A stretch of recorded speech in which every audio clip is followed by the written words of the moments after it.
Christmas, 2 weeks away, no gift spot, no money to spend. What do?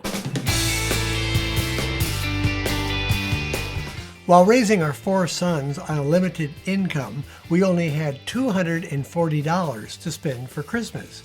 And that includes not only the gifts, but any decorations or any extra that we were going to buy toward Christmas. So we have used every single tip that we're going to share with you in this video. These are personal tips, and we have used them throughout the years. But first, if you don't know us, I'm Hope. And I'm Larry. This is Under the Median, where every week we talk about practical frugality. The first thing that you want to do, or actually that you don't want to do, don't slide the plastic. In 2023, a survey was done which found 34% of Americans slid the plastic and went into debt for their Christmas buying. And the average amount that they spent was $1,000 to go into debt. Now, that survey was taken at the very end of 2023, but there's a brand new survey that just came out. Wallet Hub did it, and it has some alarming statistics related to what Larry just shared. Out of the people who went into debt in 2023 for holiday spending, 50% of those people are still paying off that holiday debt from 2023 while simultaneously spending for the holidays in 2024. So if you're not going to slide the plastic, what are you going to do? Well, one of the things you're going to have to do is find some money somewhere within your budget. There are always categories you can find to cut, especially for a short-term thing like Christmas buying. One of the easiest categories that we found, believe it or not, is the food budget. It's easy to cut back on what you buy and how you buy it. There's all kinds of strategies that you can use for cutting that category in your budget. Another one is Netflix. Netflix, you can just cut it all the way out or just cut back on it. Go to a lesser expensive version of Netflix, one that maybe where the programs have ads in them. That will save you some money that you'll have for Christmas. One of the other things you might need to do is sell a couple of items around your house that you no longer want or need. Right now, people are buying. If you list things on, say, Facebook Marketplace, you're going to get people who are very happy to spend their cash to buy some things that are sitting in your house that you're just simply not using. Finally, you might consider just a really quick side gig. Those are just some basic ideas of how to bring some money in. Once you get that money accounted for, that is your Christmas budget. You can't go over the amount of money that you have set aside for those Christmas gifts. So the next thing you want to do is figure out who you're buying for. Create a Christmas gift list, and that list should be what, guys? It should be prioritized. That means the most important gift giving goes all the way at the top of the list, and those items are the bottom of the list are the people that you may need to cut back on gift giving, or you may need to cut them out altogether. But just making that list isn't good enough. You have to assign a top dollar that you will spend on every single one of those people, and then add it up. It can't add up to more than you have just accrued and set aside in a special place to use for those Christmas gifts. You can also simplify. You don't have to buy multiple gifts for multiple people. Just buy each person one gift. Make it simple, and that will lower the amount of cost in your Christmas budget. So what are some ways that you can give gifts to these people without breaking the bank, or the piggy bank, as we might say? All right, the first thing you're going to think of is DIY homemade items. I have done all of the following over the past 35 years. Cookies, bread, candy, fudge. I once gave the neighbors like those jarred gifts where you put everything to make soup. It's like a DIY soup mix, and you put a pretty tag on it that says, here you use this soup mix to make, one batch of this amazing soup, and you make sure the recipe is on there. You basically provide everything that they need to make that item. People don't make things from scratch anymore, guys. Anytime you take the time and effort to make something from scratch, people are going to appreciate it. Yep. Here's the nice thing about this idea, this way of gift giving. You buy your supplies in bulk, and then you create an assembly line where one person is putting the 2 cups of mixed beans into the glass jar. Then one person is adding the little packet of the herbs and spices on top of that. One person is covering the lid with some fancy gingham that you just use pinking shears on, and then you put it over the top of the jar so it makes it look pretty. One person is tying on a bow. One person is tying on the instructions. It doesn't take long once you begin that assembly line process. You can crank out a whole bunch of these DIY jarred gifts in about 2 or 3 hours in one afternoon. And it will be surprising to you how far those ingredients that you bought, how far they go. And once you figure out what your cost is per jar, it is incredibly low. But people love these kind of gifts. One year for Christmas, and I had no money at all, I did drawings for each person, and I made sure that each drawing would impact the person that I was giving it to. Like I did a drawing of my brother. He had come over to the house, and I had taken a slide of him. I traced those and did really high quality drawings and framed them.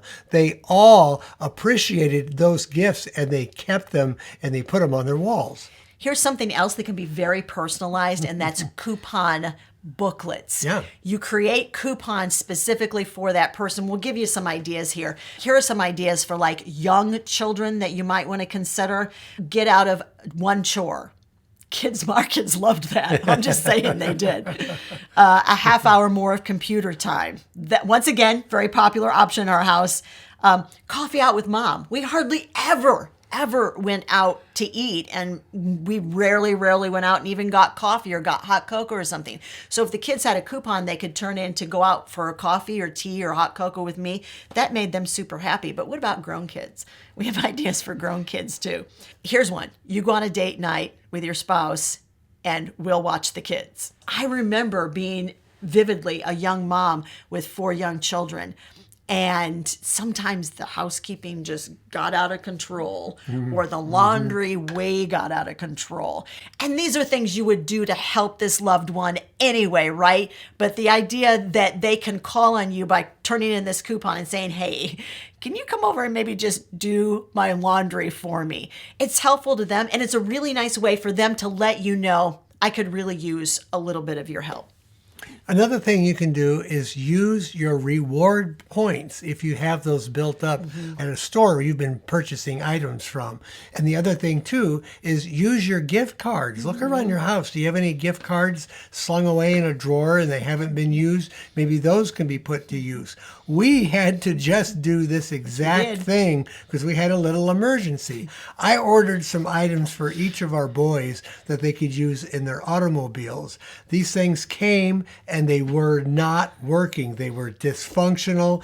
They just didn't work. I mean, dysfunctional, unfunctional. Yeah. Now, I don't know what the right word is. They did not work. They didn't light up. They didn't do anything. And we'd ordered 3 of them. So that was very discouraging. We sent them right back. And so here we are, 2 weeks from Christmas. We don't have anything. The crowds are crazy. We have nothing for our older 2 boys. And I said, I'm going to go to work here. So I decided that I would look at Kohl's because I realized, now think about hidden money. I had $45 of Kohl's cash sitting on my account. So you earn Kohl's cash based on the amount of money that you spend at Kohl's. And they're going to reward you by giving you cash you can spend later in the store. But it's also time-based. So I had to use that $45 of Kohl's cash before the end of this week. I looked for sale items. I looked for discounted items. I looked for clearance items. Then I looked to see if I could find any additional coupons. And I clicked on a little button that said offers for you. They were offering me that day only an additional 40% off of my online order. Wow. Bingo. So then I knew that we had hit pay dirt. That is pay dirt. I was able to get 2 shirts for each of our 2 older sons.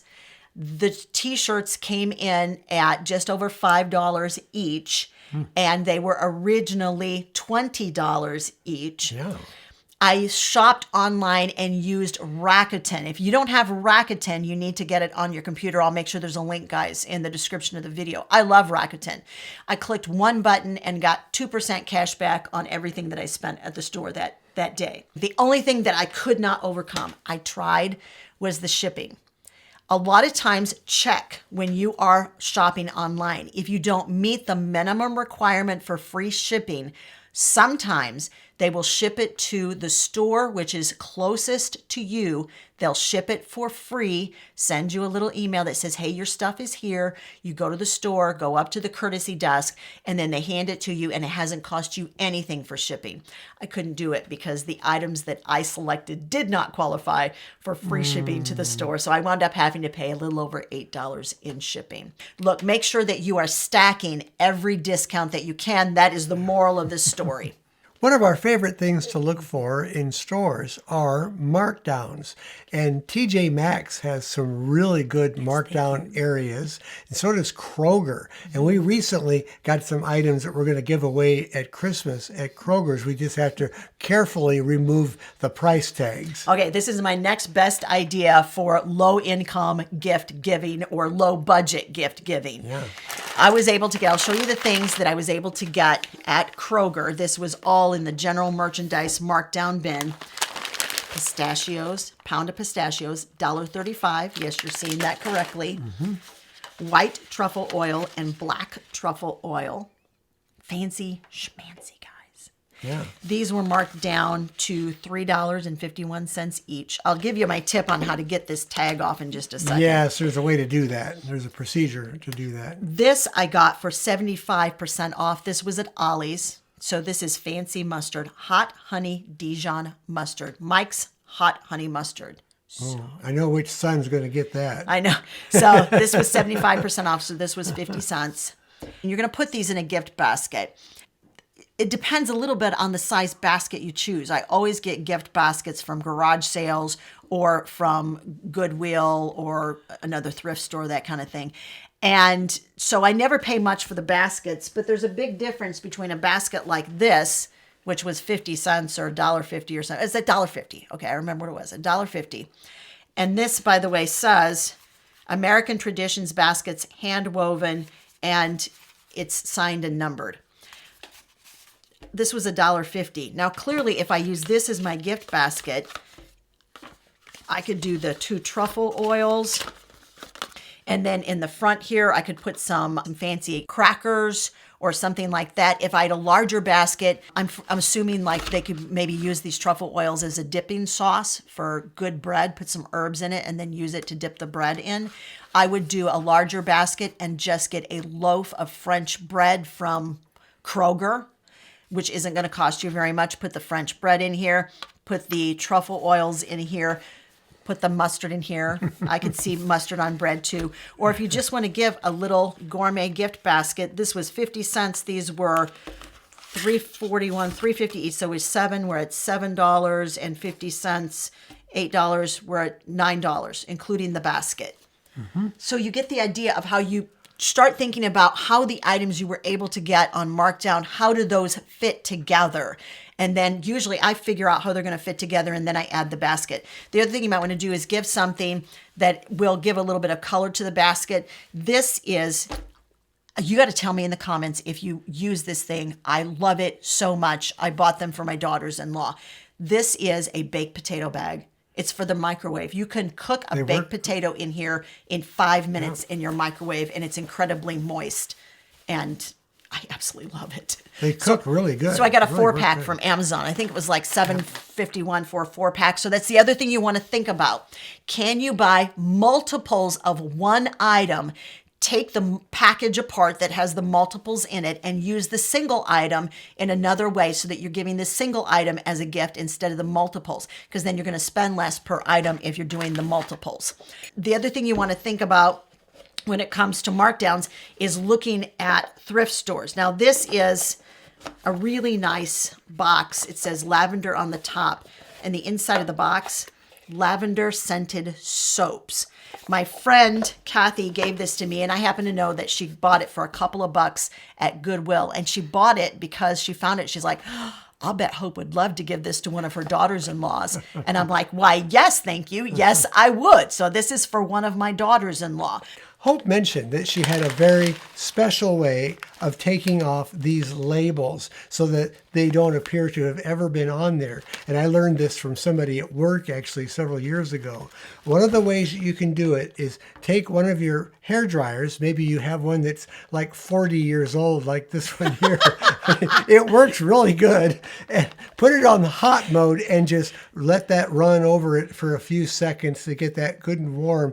When that label is hot, it will just peel right off. Then you can take some alcohol and go over it and take off anything that might be a residue left on the plastic itself. So that's how you take those off. It's really easy. The next thing you can consider is going to the thrift store and picking up something very inexpensive. And I want to tell you right now, most of the gifts that I've ever purchased for Hope for Christmas, Valentine's, or her birthday, I have picked up at one of the really good thrift stores in our area. I have been able to find items that were in near perfect condition or perfect new condition to get her very nice things. And usually it was something she would really want. So don't feel bad about getting something at a thrift store. But if you know family members that would be offended if they found that out, reserve that. Don't do that for them. Reserve that for somebody else that wouldn't care.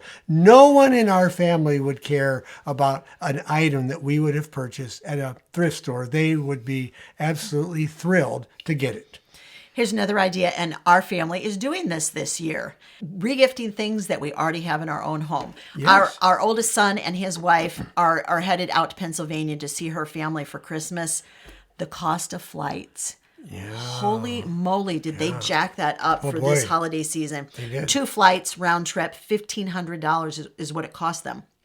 And so they texted the family text loop and said, guys, these tickets were a little bit more expensive than we thought they were going to be. We're kind of like, we're flush out of cash. They were just honest.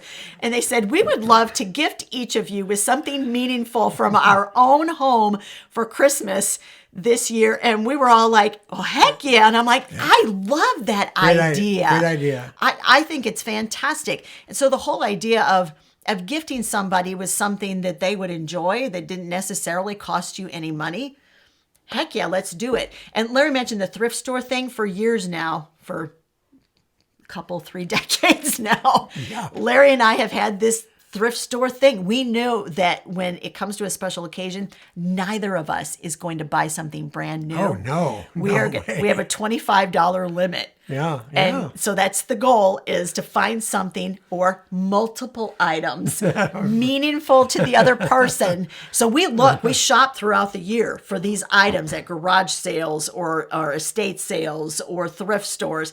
And that we both know the limit is $25, and we will find something that the other person will really, really like. And we have never failed yet to find something that the other person goes, oh, this is so cool.